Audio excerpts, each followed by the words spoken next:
What's going on? YouTube is Donnie B all day. So, all right, guys, I'm bringing you a pretty thorough video here. We are going to go over belt knives, sub 5-inch belt knives. What I think is how you can pick the perfect fixed blade belt carry. And we are going to start by I'm going to run down each knife, the name and the steel. Then I'm going to take them outside, put them all up. We'll get some views of them and things like that. So let's start. We are going to start. Let's see. Now this is going to be a mix of budget to mid-range to and a couple of really nice blades. Actually a bunch of really nice blades and some cheap blades that are actually outperforming their price. And so let's just get into it. We'll get into every one, and then I'll tell you why and what makes it good or why and what makes it bad. So right here we have the Frost Cutlery Team Whitetail. I got all my names and steels and everything behind you guys, and of course it went black. There we go. So it's 440 steel. Now remember, every one of these blades is going to be sub 5. I think the longest one is 4.5. So I need, things that are going to carry well, and this is how we're gonna decide it. It's going to be looks, personality of the knife, how it looks, how you look at this knife and go, damn, that looks cool. So the factors are going to be between the look, the way it sits on a belt, concealability, sheath, handle material, blade material, edge retention, blade shape, and one thing that a lot of people don't go by is and counter in when they do these is ease of taking it out of the sheath and the ease of putting it back in the sheath. So that's how we're going to factor in what's going to be best for a belt carry. And just because something is budget doesn't make it bad. You see old guys all the time carrying, I don't know, it's in here somewhere. Oh, here we go. Schrade old timer, right? Tried and true. These things go back forever. These are carried all the time. Why? Because they work. So doesn't matter if it's budget or not. Sometimes you get a really good knife. So let's start again right here. Frost Cutlery Team Whitetail Skinner, 440 steel. This is a pretty honking blade right here. It's pretty big. So we go from that one, and then we're gonna go to the Hen and Rooster HR001. This is German stainless steel. Phenomenal. Now I'm not going to give you all the specs because every knife I'm showing you right now I've already done videos on, so you can literally just go back and look at the videos on each knife and really get an idea of what they're about. I have others that could fit into this category, but I haven't reviewed them yet, so I don't want to mess things up. So now we're going to go to the Buck Maverick. And the Buck Maverick is an 420 HC. It's a goofy looking knife, but it's a really good knife. So that's the Buck Maverick. Next, we're going to go into, what do I have here? Ah, yes. One of the great ones. Steel wheel sensor. And the sensor, it's a steel wheel sensor 1310. It's AUS 8 steel. Ooh, cool, baby. All right, so we got that one. Next, we have one pretty much everybody knows, the Benchmade Saddle Mountain Skinner. Look at that sheath. That's nice. And again, another fantastic knife. The Saddle Mountain Skinner is, of course, S30V steel. Great steel. All right, so next, man, beautiful knife. Next, we have the Cold Steel Drop Forged Hunter. Oh, yeah, that one pretty much speaks for itself. The Drop Forged Hunter is, what kind of steel is that? Hold on a second, I forgot. That, my friends, is what we call a durr moment. 52-100 on the steel. Fantastic steel. My my knife that is, update. My knife that's being done for me by the Kukri House. My design that they're doing, the D-Bad Preacher, I believe that's 5100. Did I tell? I think that's what I told them I wanted, 5100. Great steel. And that one is done, and all they're doing is finishing up the video that they made of the making of my knife, and then they're sending it to me, and we're going to get into that. But let's get back to this. Cold steel. Oh, yeah. Oh, yes. Here comes one that, this is one that I'll never get rid of. This is the Hydra DEFCON TD004. You'll see it called the Proelia or the Black DEFCON, but this is, you know, if you typed in TD004, you're going to get it. But the Hydra DEFCON is amazing. This is D2 steel. Fantastic. All right. Next up the line. Ah, yes.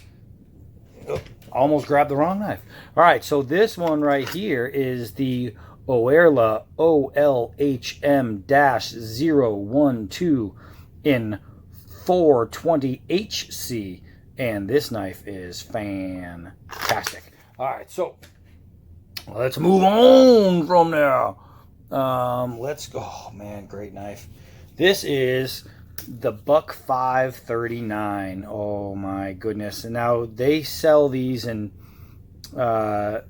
different grades, and this is their top grade for this style knife, the 539.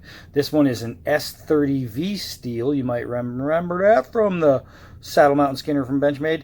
This one right here, man, they almost just don't get as good as that right there. All right. So, moving on from the Buck 539 is one of my favorites, the Essie PR4 1095 high carbon. Just awesome. Just awesome. All right, so going on from the Essie, we have one. I think this is the most underrated knife on the planet and what it's made for and whatnot. This is the Fremont Knives Gentleman's Skinner. Oh my goodness. It's 4CR15 steel. Sharp as the dickens. Man, this knife is so nice. All right, so moving on. Now, I don't have too many. I'm bringing you just enough to give you a good idea, but I'm not giving you everything because that'll just take all day. So, this one right here is the SOG Field Pup 1 in 7CR17 MOV steel. The SOG Field Pup. That's an ugly sheath. All right, and let's move on from there. Oh, here we go. This one's not... Okay, but it works.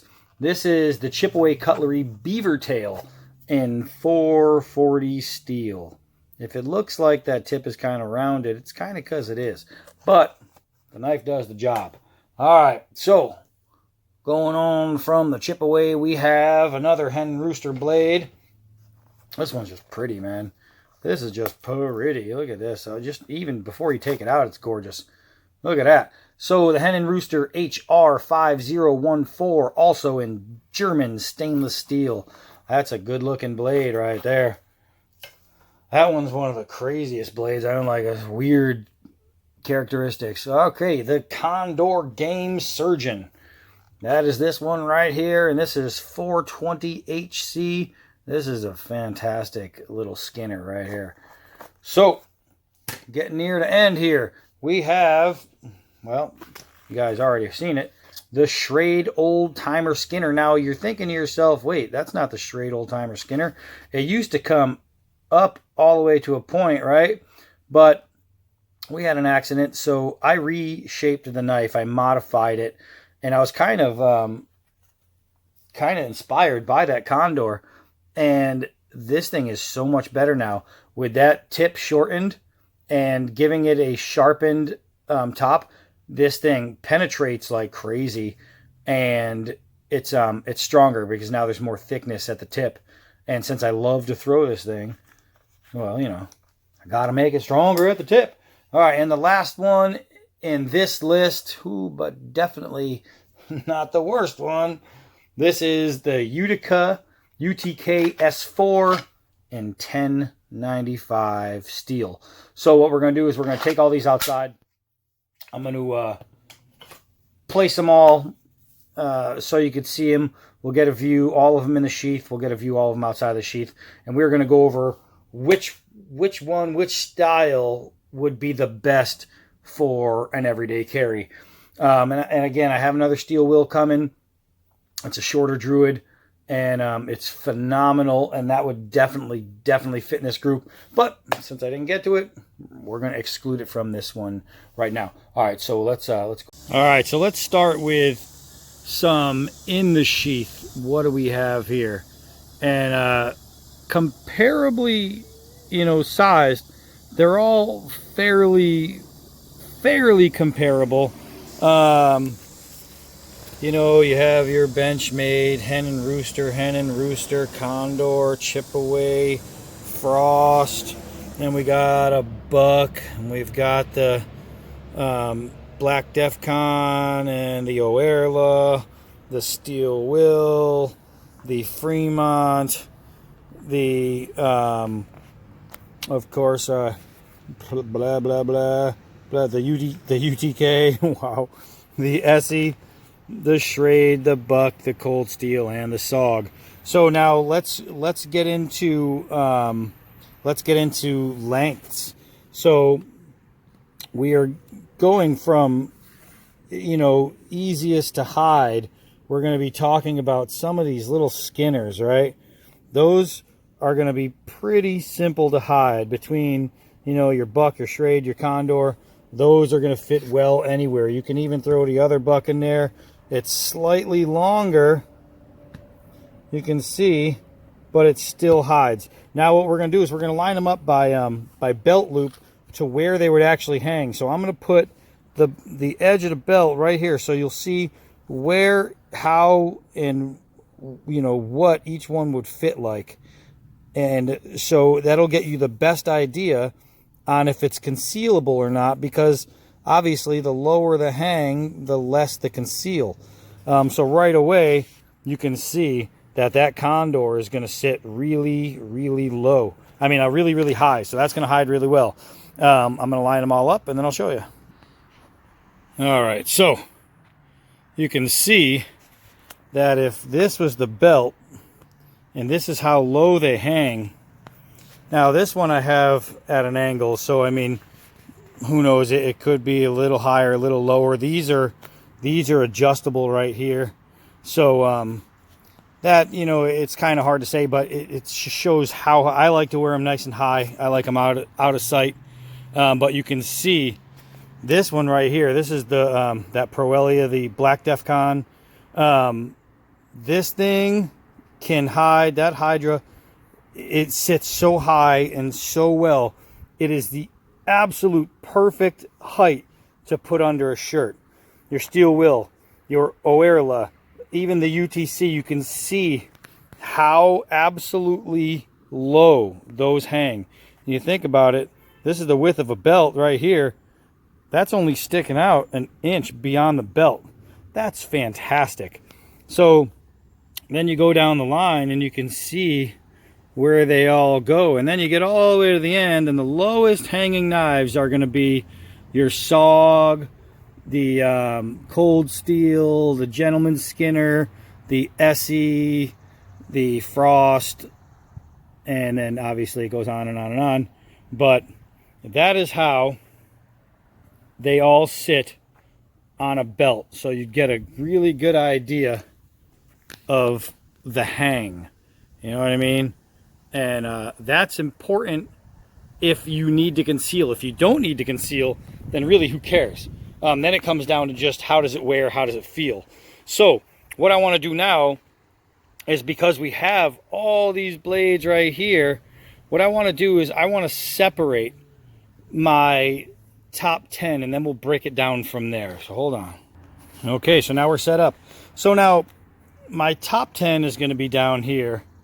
My have to not put them in because I don't have enough room would be these middle three. And the ones I would exclude altogether are up here. Now, I'm going to tell you why, though. I'm not just going to say, okay, not these. The SOG, I just don't care for the shape. I don't care for the feel. And I don't care for the sheath. So as much as the blade itself is really sharp, the blade does the job. It's a good blade. It's strong. The SOG, I would just not consider an everyday carry. The chip away cutlery, while it's dirt cheap, it's like $10, and it works as a knife, the edge retention isn't there. You have to keep sharpening it, and it's not shaped very well at the tip. They didn't do a great job forming that blade. Team Whitetail by Frost Cutlery, I have to say that it's more impressive than I thought it was going to be. But I hate the sheath. The edge retention isn't going to be perfect on there. You're going to need to go over it.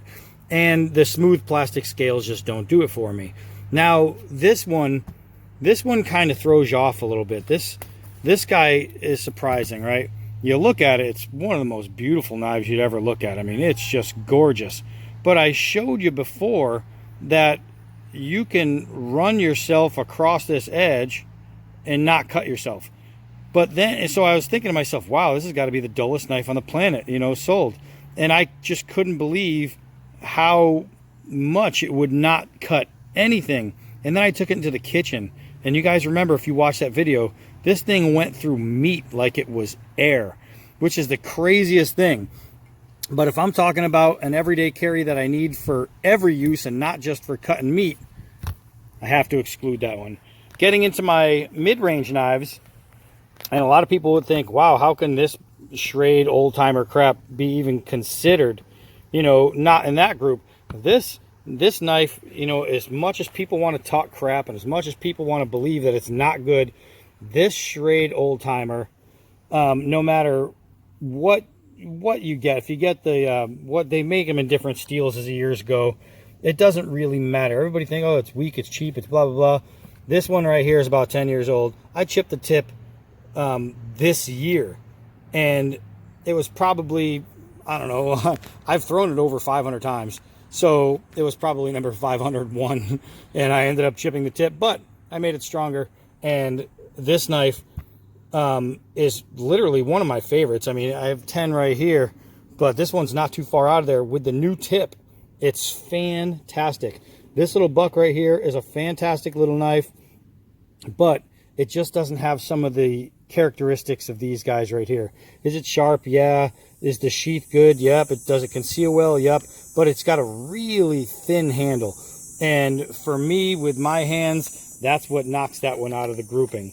Now, here we have the Condor, and it's like, all right, well, why is this one not in the top 10? Why? Because it's number 11. I just couldn't put it past any of these. I just couldn't do it. But that's not to say it isn't right there. If I didn't own just one of those, then this would be in my top 10. So, getting into it now, let's move all the ones who didn't make the cut. And let's go into the top 5. So let's move some over here and make it so you guys can see them all. And we will go over everything about this top 10. So now it comes down to, how does it feel? How does it wear? How is the knife used? What's the steel? Can I use it in an everyday situation, in an any way situation? And the good thing about all these knives right here is you can pretty much use almost all of these in everyday, every way situations. I mean, if I was going to say, best sub 5-inch fighting knives, I mean, between these two, it's kind of hard to beat them. That Steel Will and that Black Defcon, you're just not going to find any better. But I'm talking about general use all around. So when it comes to deploying the knife and putting it back in, deploying this knife, because it's a covered handle, is fairly, complex. You have to undo the snap, and you have that little hand guard. So when you take out this hen and rooster, you just have to put your hand around that. The problem is it's hard to take this one out of the running because of that, when the knife itself is literally a do-all. This knife is one of the best knives I own. The hen and rooster is just fantastic. So the sheath taking in and out would be the only issue I would have. Now, if I want, I could cut this part out, and then I could have a very, very nice easy in, easy out, but I would only be able to cut it out to there, which would still give me a full 1.5 inches of grab, and that would work. But I haven't found the need to. I haven't had a need for a quick deploy, because it's not, a fighting knife or self-defense knife, which it can be used as, but it's just an all-purpose knife. So now let's get into the buck. This one has the snap and then the top release, right? It comes out of the top, but then putting it back in, because of the strap, you have to lift the strap up, move the strap, put it back in, and there you go. And again, this is one of those do-all knives that, this thing is just, if you've never held one of these, you've got to put one of these in your hand. So what slows that one down from being optimal best, again, is the sheath. Let's get into the Saddle Mountain Skinner. The Saddle Mountain Skinner, you just grab and pull, and you'd think, well, doesn't get any better than that. But here's the deal. It's got a plastic sleeve on the inside, right? And what'll happen is this plastic sleeve starts to come out. So you can pull out your knife, and you realize you have a plastic sleeve attached to it. Again, like these two, this knife is phenomenal. Some of the better steel, some of the better edge retention, but you have a problem with the sheath. So right here I have 3 knives that are 3 of my better knives that I couldn't put as perfect just because of the way they come in and out of the sheath, which sucks, because if you came down to knives without the sheaths, these 3 knives would be in the top of my any group. So moving on, now we come to the Fremont. The Fremont has no problem coming in and out of the sheath. Man, I love this knife. This is another one you should put your hands on. The Gentleman Skinner is just awesome. But again, when you're talking about the perfect in and out knife, you do have straps, a button, which means the edge is going to be running along right there. And when you pull out, because it's such a big knife, you're hitting this, and that slows it down. So one of my other favorite knives, but I have to exclude it from my perfect list. Why? Because of how it comes in and out of the sheath. So right here, there are 4 of the best knives I own, right? 4 of just beautiful, wonderful, amazing steel, perfect knives. But what hitches them from being the perfect belt carry, everyday carry, is the fact that you can have a little hang up. So now we're into our last 6, right? But it's got to get down to 5. 5 is where we're going to end. So I have to say, man, how do you take away any of these? Yes, this one has a button. Yes, this one isn't fully exposed. So you could think, okay, either one of those. But with this one, with that little snap, because it's nylon, it's so light, it's so loose, I'm trying to hold this, it comes out really well. And because it's nylon, it moves aside. Sticking it in, it moves aside. Pulling it out, it moves aside. It doesn't hinder the operation. Now, because this is a friction hold sheath, if I want, I can just get rid of the snap and avoid that altogether, and just have it dangling on the belt. As long as your hip is there, it's going to keep it from going anywhere. This strap just keeps it secure. So I can't really X that one out. This one here, it comes down to, okay, well, but can you deploy it quick, trying with one hand? When you grab it, you have enough handle to just get it out of there without problem.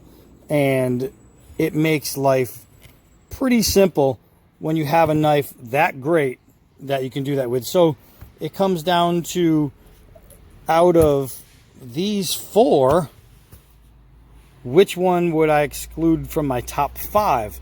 And if I have to exclude one, it's going to be this guy right here, the Oerla. And not because it's a bad knife, not because there's anything wrong with it, but just because it has the cleaver tip, that flat tip, it doesn't give you some of the abilities as the other ones, like bow hole drilling and things like that. So this one goes into my second 5 category. So here we are, we're in the top 5 best, not best ever fixed blade, but style, pretty much, sheath, the way things work, and just all around usage. So here we go. And we're going to take them all out of the sheath right now. This one, I mean, you have a ferro rod attachment, so it's kind of hard to dismiss the UTK, and it has a sharpener built into the sheath.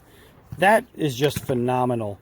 Here we have the sensor, and you have a multi-directional mount, which is awesome. You could pretty much pitch this thing any way you want it. Great package right there. Then we have the Defcon, which is thick. It's awesome. It's strong. It hides so well on the body. Then we get down to the Essie, and again, you have a blade that is unstoppable. Just phenomenal blade. And when you talk about phenomenal blade, we have the drop forged. So we have to break this down into my top 3, right? So the best 3 choices for carry and all around usage and da. So to knock out the first one, the steel wheel sensor. Comfortable, great knife, but it's a little short in the hand when on your full grip when compared to some of these other guys. It doesn't give you the same feel, and it doesn't give you the same shape. So if I had to knock one out of the top 5, it's going to be the steel wheel. Let's put that over here. And like all of these, it is sad to knock that one out of the group.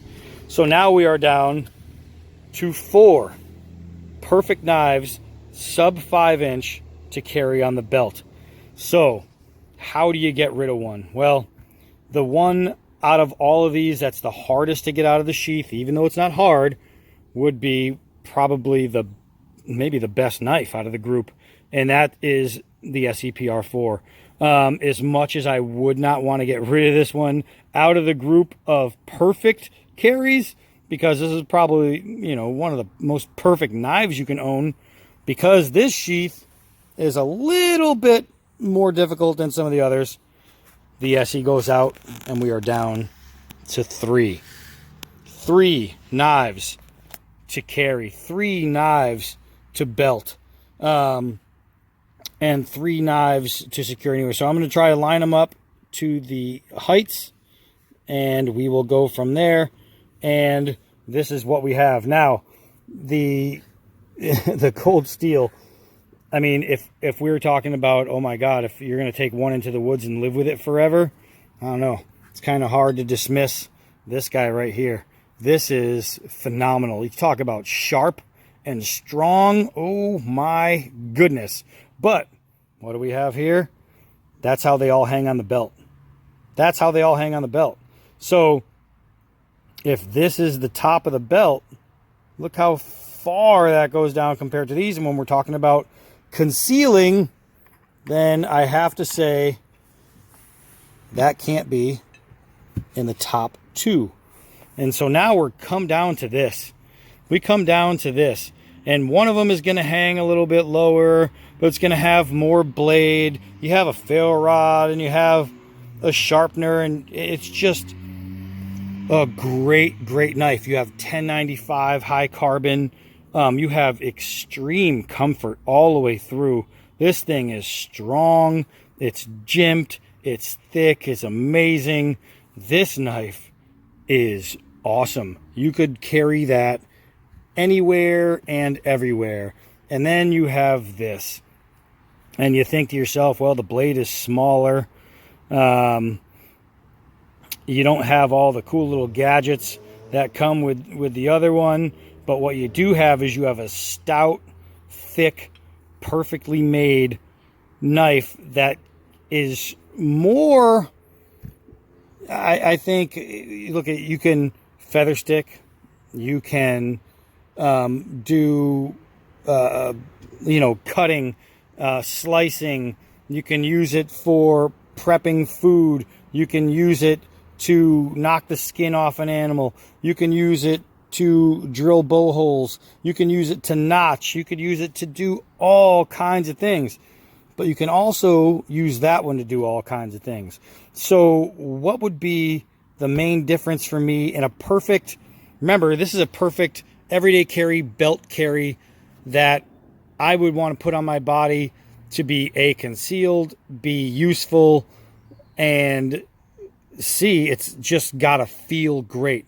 And while this one feels great, this one feels just slightly better. While this one has great texturing, this one has slightly better texturing. While this one has, there we go, a well screwed in set of scales, so does this one. They're both true full tang construction. They're both sharp. They're both strong. But I can only have one. And when I weigh it all down to, can it do this? Can it do this? Can it do this? And what happens when it comes down to self-defense? Which is the better option for self-defense? I mean, choking up on this, pulling it back, holding it to the rear, awesome. This one, you're already choked up on. I mean, just awesome. It's comfortable in every way. It's going to hide. It's going to put in the hand well.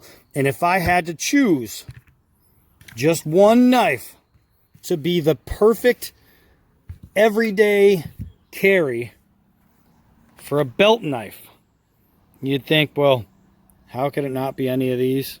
How could it not be any of these? Because this exists. This exists right here.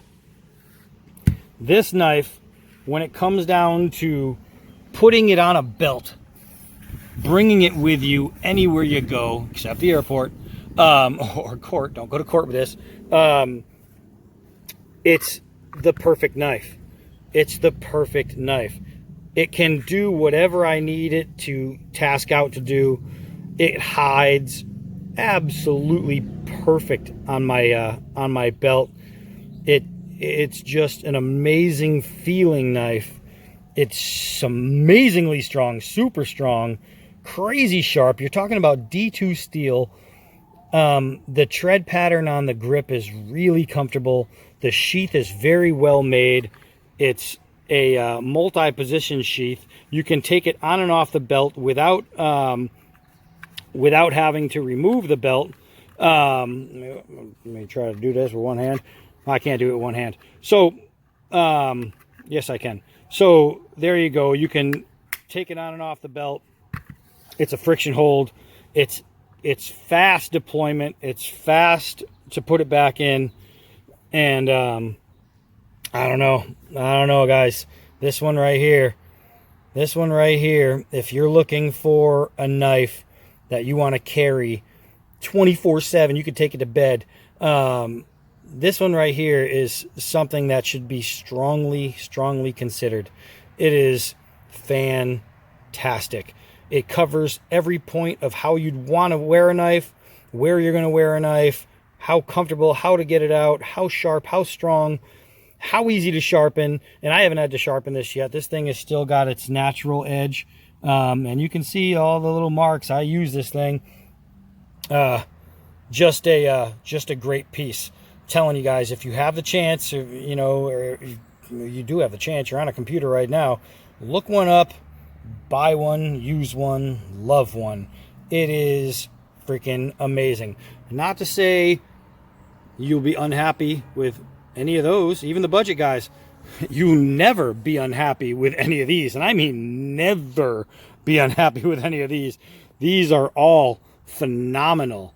But when it comes to the total package belt knife with a blade that is sub 5 inches, and this one is sub 4, it's hard to beat it. So there you go, guys. Another one in the books. And I gotta say, man, whew, that is a work of art right there. I'm Donnie B all day. And until next night.